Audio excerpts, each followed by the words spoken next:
Because it's been, I think, 15 months at this point since you earned your UFC contract and now finally get to fight. I just wonder what this time has been like for you. Has it been a difficult stretch for you? Yeah, it's been very stressful, but all those months that I wasn't fighting, I was getting ready for fights, and I was working my ass off, so I'm ready. Nice. Was it tough to stay focused, to stay positive? I mean, you've been working for this dream, right? And it's there, but it keeps getting taken away. So was it difficult to stay positive during this? Yeah, I'm not gonna lie, it is, but that's just the way life it is, and I've been through a lot of difficult times. That's the life of a fighter.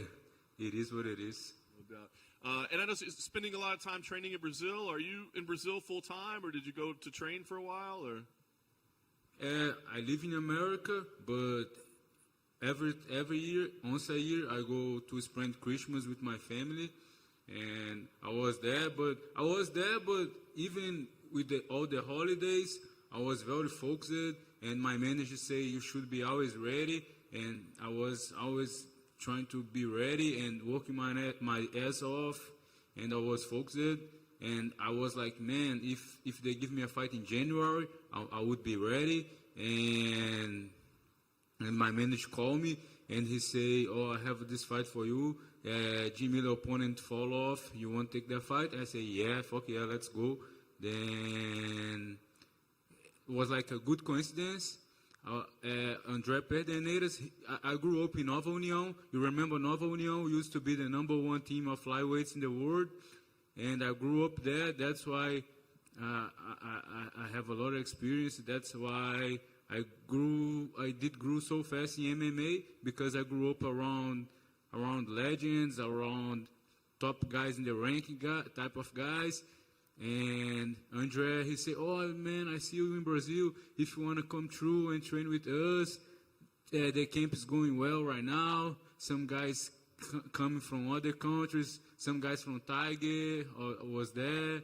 And, okay, then after that, when I got the call to fight Jim Miller, I call André Pederneiras, and he say, oh, man, that's awesome. And Rafael dos Anjos, he's coming. He's fighting at the same night, and come through. And he's exactly like your opponent. He's a grappler and southpaw, and you look exactly like Rafael opponent too. Rafael Fiziev, like an orthodox striker, just like me, and with a good left hook, just like me too.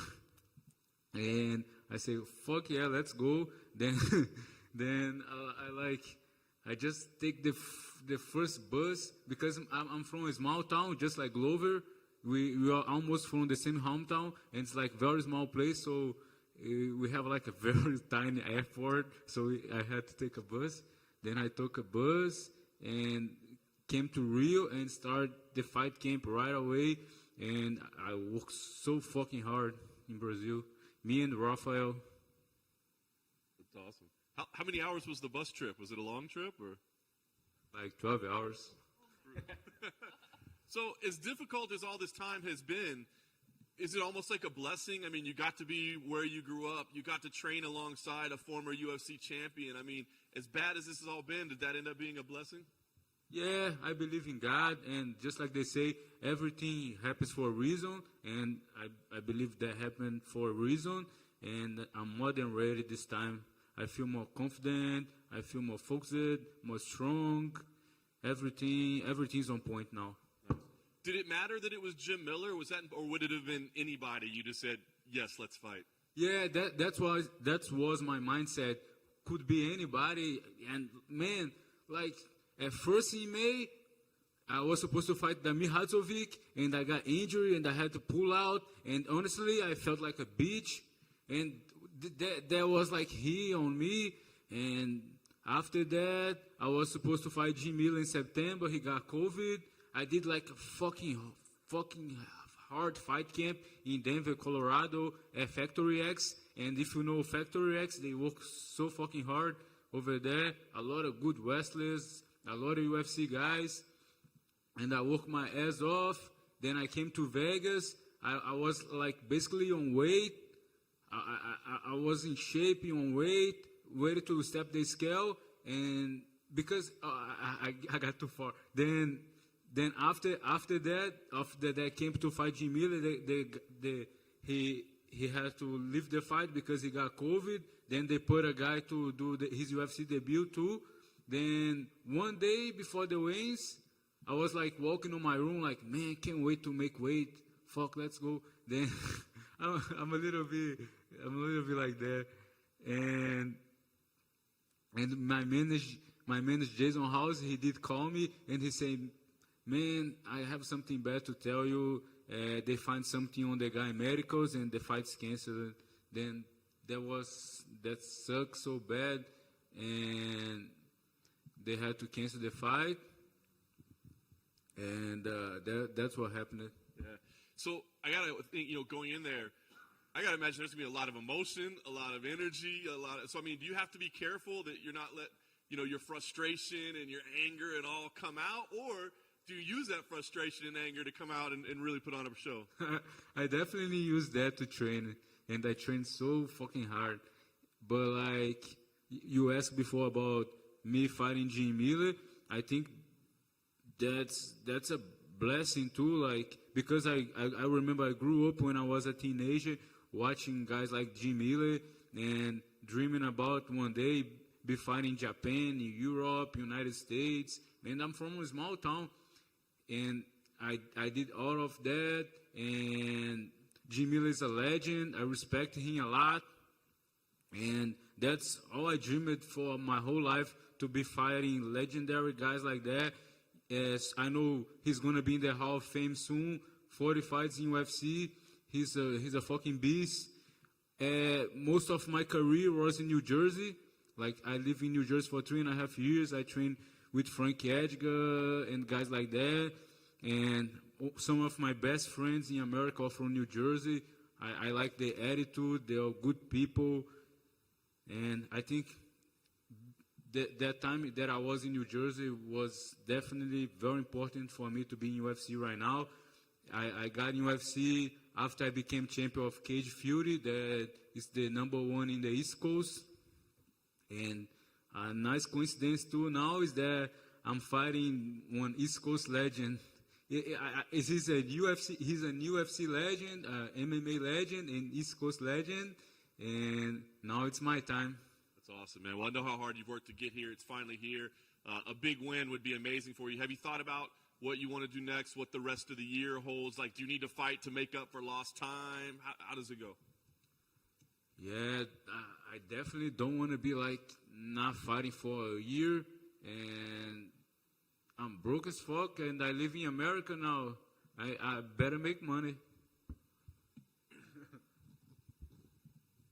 Tudo bom, Nikolas? Tudo bom? Maravilha, fazer em português aqui.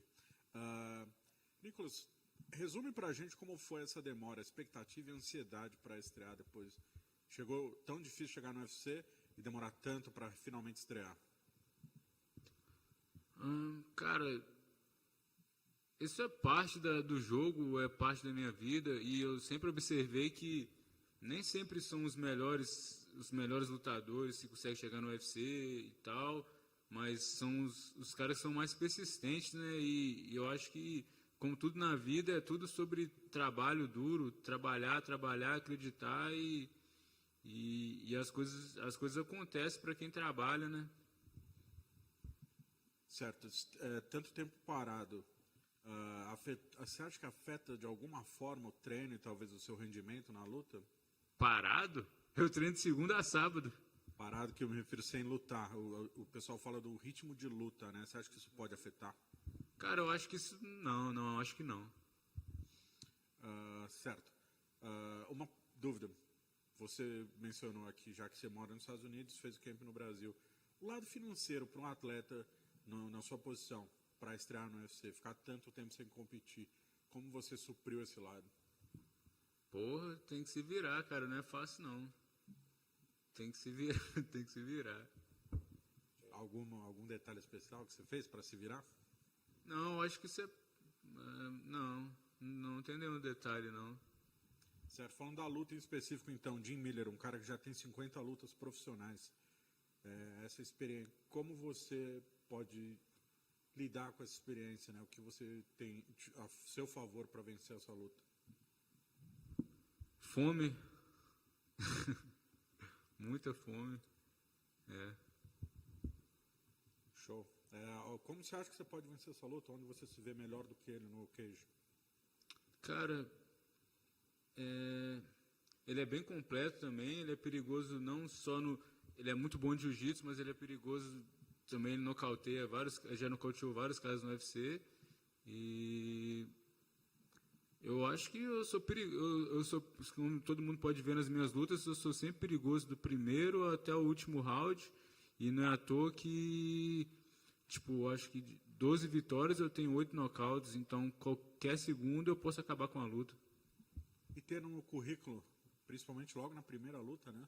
Esse cartão de visita, ter no currículo uma vitória contra um cara tão experiente. O quanto isso significa para o seu legado que você começa a construir no evento? Significa muito para mim, é uma honra estar lutando com um cara que é uma lenda do esporte, uma lenda do UFC, e eu vencendo ele vai ser a concretização, a realização de um sonho, e é isso. Vai ser, nossa, vai ser... Eu não vou nem dormir por uma semana, eu acho. Para finalizar, então, o seu camp você fez no Brasil para essa luta, na Nova União, dividiu o tatame ali com o Rafael dos Anjos. Como foi esse treinamento? Qual a importância de ter treinado no Brasil nesse camp? E como foi dividir com o dos Anjos, ele que lutaria nessa noite também, né?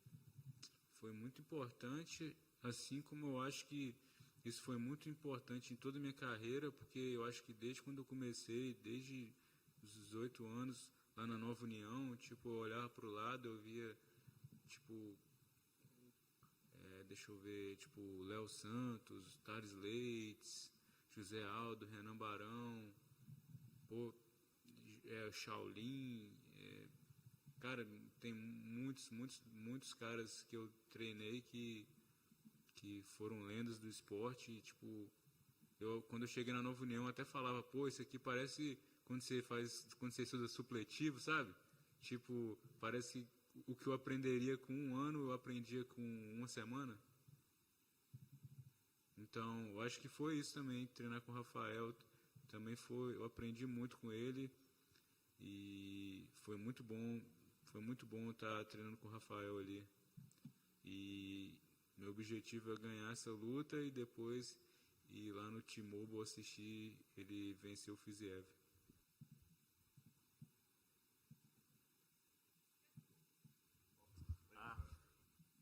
I wanted to talk more.